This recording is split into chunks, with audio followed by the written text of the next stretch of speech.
Question of the day natin.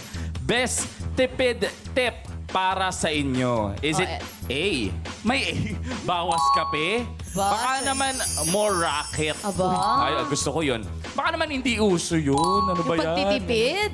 O, kayo ba? Si Sir RN bawas kape to, feeling Oo. ko. Tapos si Derek Carlo, more rocket. More racket. Pero kayo ba, yung mga katropay sa atin, dali, mag-log in na kayo sa atin sa pi.com.ph para malaman namin ang pulso ninyo. In the meantime, eto muna, G4, ikaw ba, anong gagawin mo para mas makatipid?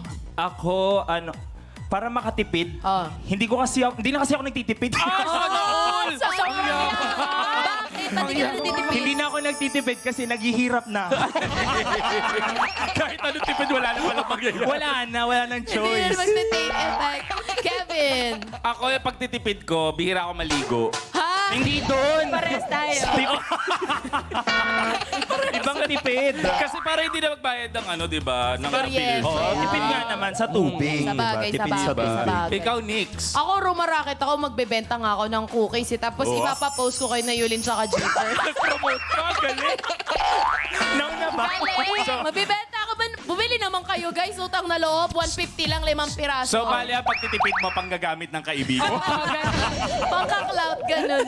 Yulin! Ako siguro bawas kanin. Kanin. Sobra na kasi yung tumataas din kasi yung presyo ng bigas ngayon. Oh, Uy, tipid pa totoo din yun, yan. tipid. Gano'n ka kadalas magbawas ng kanin?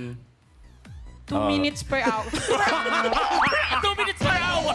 Ilan yung ibabawas mong kanin? Sa isang oras siguro mga 3 butil babawas. Wow, 3 butil lang. Sacrifice yun. Totoo.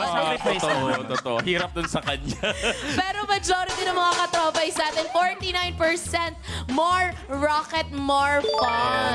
Yun Rocket naman is pala. life kasi. Sa true. Oh, thank you so much, katropay, sa pag-share ng inyong mga feels. 1, 2,